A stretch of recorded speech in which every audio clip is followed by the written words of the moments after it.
to live outside of your circumstances requires us to think outside of the box.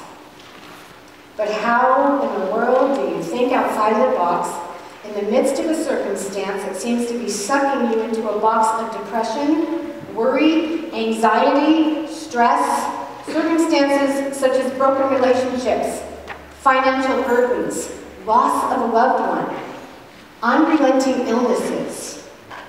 I'm here to tell you, there's no magical solution.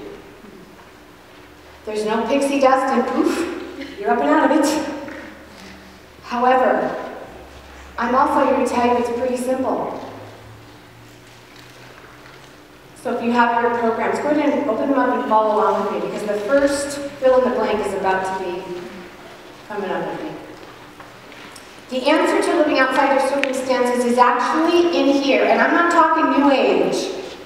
Oh, we have so much power. None of that. Please don't misunderstand me.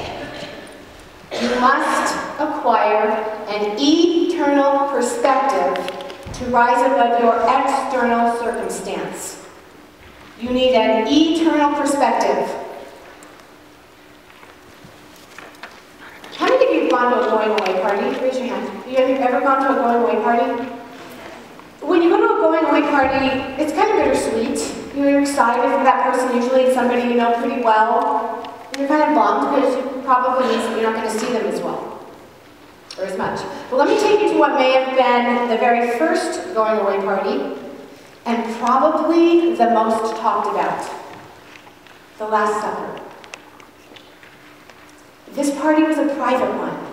There was only 13 in attendance, Jesus and his 12.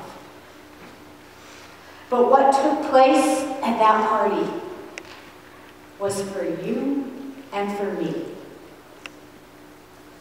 The big difference, though, is the attendees, they didn't really know it was a going away party. They had no idea. Jesus had been warning them he was going to be leaving, but they really were clueless. Now, I want you to visualize yourself at this table. The word tells us it was knee-high. Depends on how tall you are. Not so tall. But it's about a knee-high table. And I want you to picture yourselves around the table. Where would you sit? When I visualize this, I want to be right by John. See, because John, the word says, was Jesus' beloved.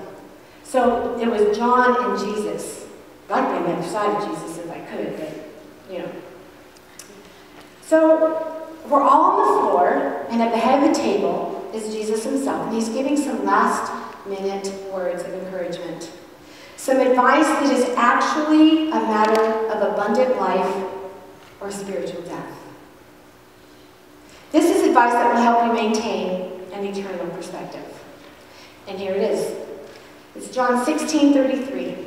These things I have spoken to you, that in me you may have peace. In this world you will have tribulations, but be of good cheer, for I have overcome the world. Now, when we read between the lines, I don't know about you, but I can't help but feel just a little bit of Jesus' sadness. He had really befriended these 12. He had come to know them. He loved them. He served them. But he knew that they were going to have a hard time being without his physical presence. He was concerned for them. But he was also looking ahead like only he can.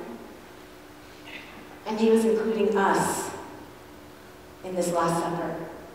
See, we must include ourselves in this going away party. In fact, the Greek translation for the word you will have, is plural. He wasn't just talking to the 12. He was talking to all of us.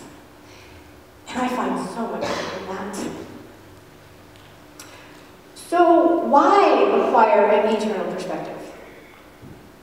Because in this world, We will have circumstances, but we are not of this world. We are just in it. So in the circumstance, why not let it work for your eternal good? Do you know the difference between external and eternal? And I just love how it gives me these things that give me goosebumps. Take the X out of external, and what do you have? What do you have? Eternal. Eternal. I think he wants us to look at our circumstances with an eternal perspective.